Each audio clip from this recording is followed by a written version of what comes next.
c'est une période un petit peu délicate, on commence à rentrer dans la finition, donc mentalement, il faut être à la fois dans un esprit, on va dire, second œuvre, hein, c'est-à-dire faire les choses de manière efficace, et finition, donc faire les choses de manière un peu minutieuse. Donc voilà, il faut jongler avec ces deux perspectives-là de pensée. Donc là, en fait, je finis l'habillage hein, dans la cage d'escalier. Après, le but de cette opération, c'est de fermer la salle de bain pour que je puisse donc mettre mes isolants dans mes parois et que je puisse plaquer tout frein à vapeur Fermacell. Donc là, en fait, après, ce sera prêt à enduire. C'est un petit moment calme sur le chantier hein, qui est très sympathique. Voilà, je suis content du rendu. Je vais vous faire un petit peu visiter l'escalier une fois qu'il sera terminé. Ici, là, hein, par ici, là, hop, vous voyez déjà les contre-marches hein, que j'ai faites un peu pliées, brûlées. Hein. Donc c'est assez peu commun. Hein. En général, sur des escaliers en acier, on fait plutôt des marches en bois et éventuellement des contre-marches en acier. On a fait l'inverse. Et on ne regrette pas notre choix, même si au début ça nous a, c'est vrai, interpellé. Maintenant on s'y fait, et c'est vrai que dans la globalité de l'escalier, que ce soit les tablettes, la charpente, la volige peuplier et les enduits, on est très content du résultat. Voilà.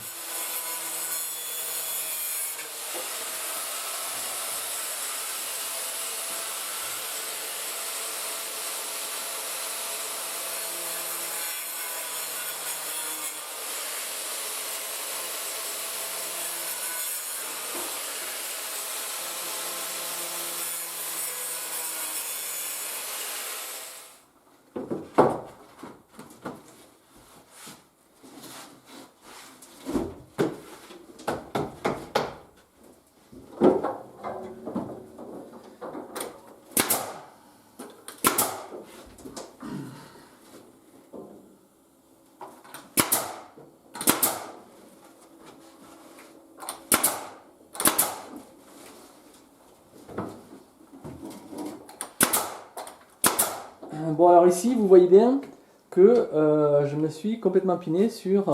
il y a des jours comme ça où voilà, on ferait mieux de rester au lit. Et donc j'ai mis la ventilation de la salle de bain dans la trémie d'escalier. Enfin en tout cas en partie. Voilà, bon. Comme d'habitude, il y a des solutions. Alors là forcément j'ai plusieurs choix. J'ai le choix d'enlever ce que j'ai fait, de le reboucher, de refaire un enduit. J'ai le choix également d'enlever la ventilation, de mettre une grille apparente qui va décorer. Je calfeutre l'intérieur de mon tubage et je mets une grille. Ces deux solutions hein, veulent dire que je vais devoir refaire un carottage. Donc carotter le mur en paille, le bardage. J'ai pas envie de me lancer là-dedans. Donc je vais opter pour une autre solution. Je vais faire un imposte à ma cloison.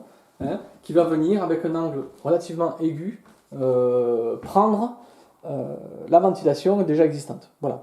Bon, si on s'applique un temps soit peu, avec le temps, tout ira bien. Hein. Voilà.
Bon, là on se fait un petit plan à main levée hein, pour la simple et bonne raison que je suis dans la salle de bain. Alors grosso modo, ben, c'est une des étapes que j'affectionne particulièrement, c'est la pose du Fermacell. Donc, non, je déteste ça. J'ai une sainte horreur de ça. Donc, bon, on s'y colle. Donc, il a fallu d'abord créer une ossature. Là. Donc là, vous voyez la volige hein, que je vous ai montré tout à l'heure. En fait, l'idée, c'était de fermer l'escalier pour pouvoir former ma salle de bain. Hein. J'étais bloqué sur la salle de bain à cause de ça. Donc, quand j'ai reçu l'escalier, la difficulté a été de fermer tout ça. Donc, j'ai créé une cloison ici. Hein, que je me suis débrouillé d'accrocher hein, pour pouvoir voliger de l'autre côté. Vous voyez l'imposte dont je vous parlais tout à l'heure pour la ventilation, hein, qui fera tout à fait son office. Bon, voilà. Ensuite, il a fallu que je ferme les contre-marches. Donc vous voyez hein, qu'elles sont fixées sur les marches et calées à la route. Mais ça va tenir, je ne me fais pas de soucis. Ensuite, donc bon, bien sûr, voilà, hein, là, je suis à fond de dézoom là, oui. Donc là, ben, je suis en train de m'attaquer à cette cloison. Hein. Donc voilà. Et maintenant, ce qui va se passer, c'est que là, je vais m'attaquer donc au-dessous de l'escalier. Donc j'ai fait une pente, j'ai créé une ossature pour pouvoir caissonner. Hein, tout ça proprement. Alors, je vais essayer de m'éloigner pour que vous ayez une vue d'ensemble, puis je vous montrerai quand ce sera terminé.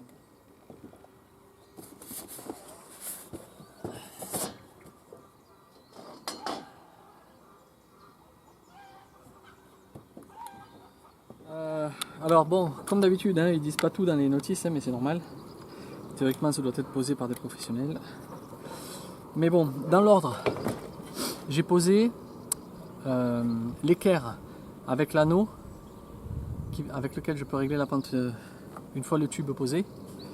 Et en fait, donc dans l'ordre, ce qu'il faut faire, c'est poser ça, poser cette équerre, passer le tuyau de finition, régler les distances de sécurité par rapport à la trémie, par rapport au mur. Donc moi je l'ai mis complètement, là il y est, hein, il est complètement enfoncé en fait.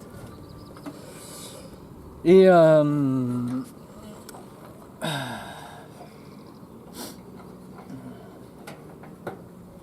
une fois que vous avez fait ça, vous pouvez poser votre solin. Et quand vous avez posé votre solin, ensuite ben, vous façonnez les tuiles pour qu'elles épousent.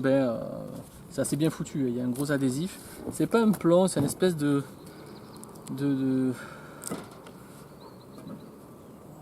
revêtement bitumeux là, vous savez. Voilà.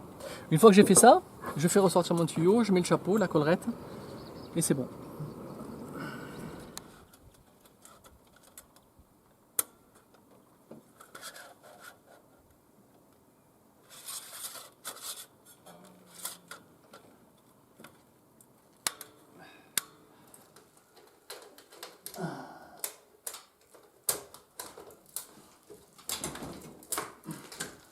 Ok.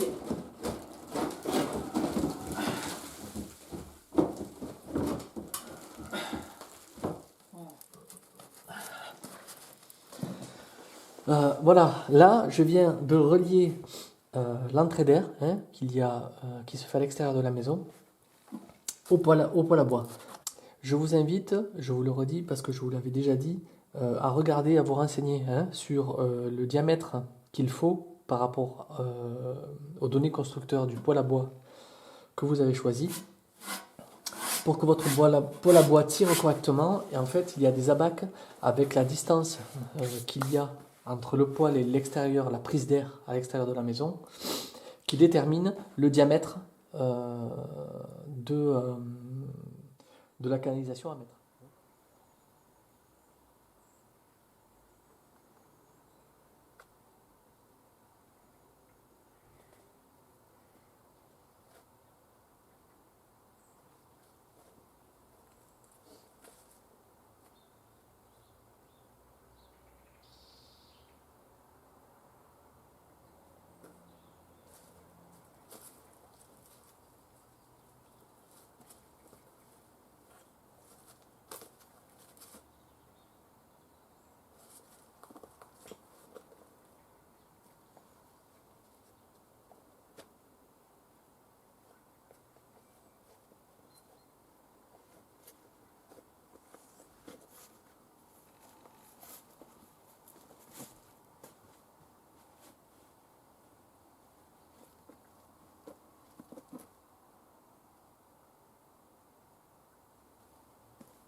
Alors, dans l'idée, là je suis en train, si vous voulez, j'avais déjà regardé lorsque j'avais fait l'implantation de la maison. Ça fait quelques années que je m'intéresse à la radiesthésie et aussi particulièrement à la géobiologie. Là, lorsque j'ai implanté la maison, vous savez qu'il y a un puits sur le terrain et j'avais déjà regardé où passaient les veines d'eau. Des voisins là au-dessus n'avaient pas pris ces précautions-là et au premier coup de pelleteuse lors des fondations, ils ont dû changer leur plan et faire une maison sur pilotis, tellement il y a de l'eau par chez nous, là, sur ce flanc de colline. Tout ça pour dire quoi? Tout ça pour dire que quand même j'avais minutieusement pris soin de mettre la maison le plus vers là, parce que je savais que là, on avait une veine d'eau qui passait par le puits. Et nous verrons plus tard que c'est pas forcément une bonne idée que de mettre en l'occurrence là la chambre au-dessus d'un passage d'eau souterrain. Par contre, ce qui est intéressant, c'est pour l'implantation de notre prise de terre. Alors là, je m'attarde à trouver l'endroit le plus pertinent pour pouvoir planter mon piquet. Il s'agit que là, par exemple, il y a une veine d'eau qui passe, et elle passe à une profondeur d'à peu près 3,50 m, 4 mètres. Donc je vais planter mon piquet ici. Il s'agit que l'endroit où vous plantez votre piquet de terre ait une résistance minimale pour que le courant il passe allègrement. Voilà.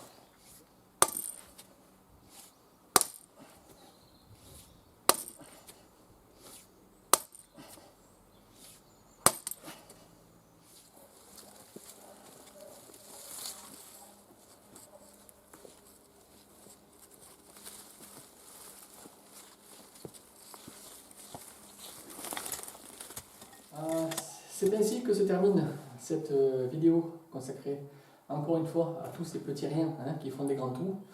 La prochaine étape majeure, on va dire, du chantier, une fois n'est pas coutume, elle est multiple.